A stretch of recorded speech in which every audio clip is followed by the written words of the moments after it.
Bon, sur nos sujets, sujet de la semaine, c'est effectivement la fiscalité. C'est cet après-midi, puisque on démarre le PLF après-midi, aussitôt les votes. Bon, nous, l'angle d'attaque est clairement sur ce matraquage fiscal sans fin, c'est-à-dire la pause n'a que de nom, le nom de pause, la réalité est bien différente. On est sur un rasoir à plusieurs lames, au moins à 3 lames, puisque les Français viennent de prendre la première lame cette année avec plus d'1 million de contribuables supplémentaires, comme c'est annoncé. Mais on va avoir la deuxième lame qui va être extrêmement dure pour la feuille d'impôt qui va arriver en 2014, où on aura l'année complète sur la défiscalisation des heures supplémentaires, la deuxième année de gel de barème, la deuxième baisse du quotient familial, la fiscalisation sur les complémentaires santé, c'est de la partie qui était prise en charge par l'employeur sur la complémentaire santé qui va être fiscalisée pour le salarié, la fiscalisation des majorations familiales, tout ça tombe sur la feuille d'impôt 2014, donc c'est la deuxième lame du rasoir. Et puis on aura la troisième lame avec la taxe carbone et l'essence qui arrivera sur 2015. Donc on n'est absolument pas dans une logique de pause, mais au contraire d'une continuité avec ce matraquage fiscal sans précédent. Et on va être très mobilisé pendant cette loi de finances. L'autre sujet, c'est un mot de réaction après l'élection à Brignoles et surtout les déclarations du Premier ministre. On a un Premier ministre qui clairement perd ses nerfs. Il est confronté à une débandade sans précédent, que ce soit l'absence de résultats politiques, et ça on le voit partout sur les sujets économiques, sociaux, sur la délinquance, sur l'immigration, enfin aucun résultat nulle part. Une impopularité sans précédent, qui d'ailleurs à un moment ou à un autre posera le débat de sa légitimité. Et puis des ministres complètement en perdition avec, on l'a vu, l'échec aux primaires de la représentante du gouvernement à Marseille, Mme Carlotti. L'échec de Mme Carlotti, c'est l'incarnation du rejet du gouvernement, non pas par les Français, mais par les militants PS, les sympathisants, c'est-à-dire ceux qui sont les plus proches du gouvernement, qui disent « on ne veut plus vous voir ». C'est ça le résultat de Marseille.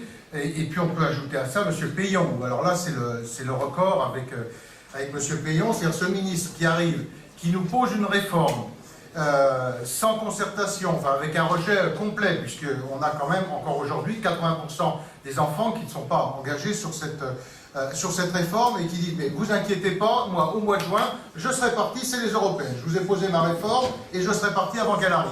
C'est du courage Peillon, courage Fillon plutôt. Enfin, on n'avait pas encore vu ça, quoi. Il vient, il pose sa réforme, c'est le bazar, il s'en va. Face à cela, donc, on a décidé ce matin de déposer une proposition de loi pour demander la liberté pour les maires d'appliquer cette réforme, c'est-à-dire qu'on en fasse une réforme optionnelle. Les communes qui souhaitent aller sur les 4 jours et demi aient la possibilité de le faire, mais que chaque municipalité, en concertation avec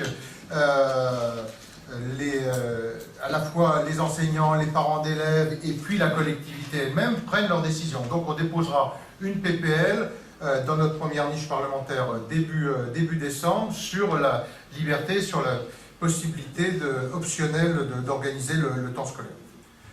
Voilà les deux points majeurs. Quand vous dites la légitimité du gouvernement, de l'exécutif sera posée, vous voulez dire quoi concrètement ? Je dis que quand on a un gouvernement qui a aussi peu de résultats électoraux, je dis les déclarations du Premier ministre se font dans le cadre d'une débandade sans précédent. Débandade sur l'absence de résultats économiques, sociaux, sur les sujets de la délinquance, enfin sur tous les sujets, sur son impopularité sans précédent.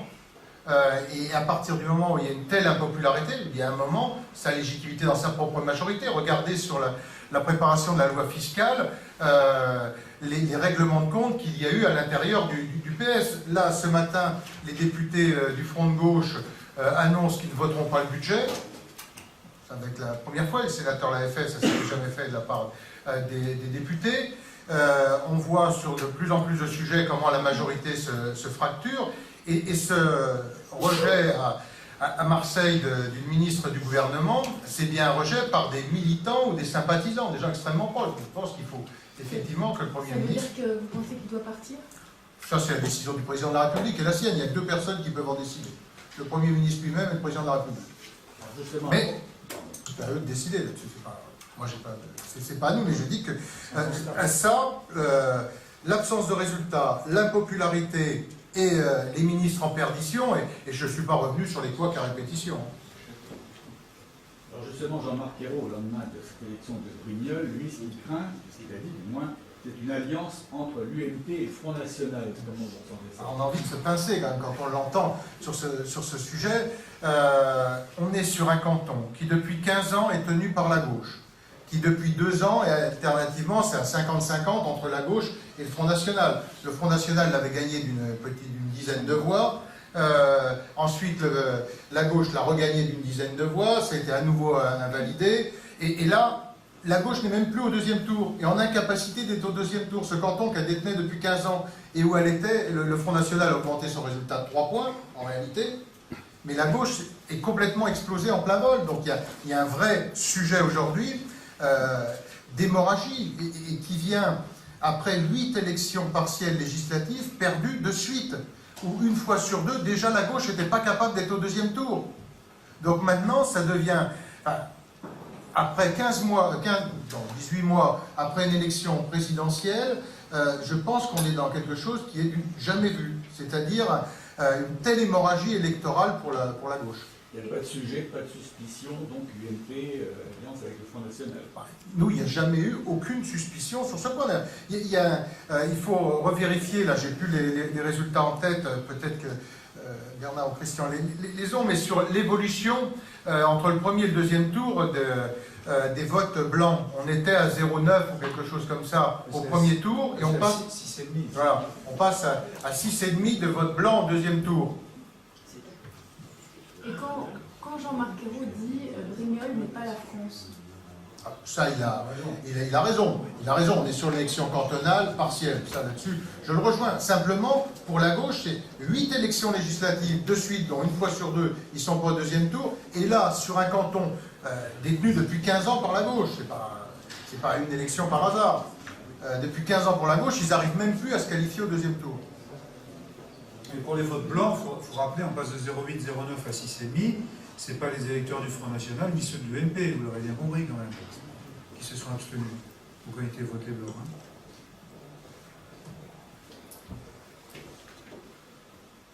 C'est bon? On fait les caméras.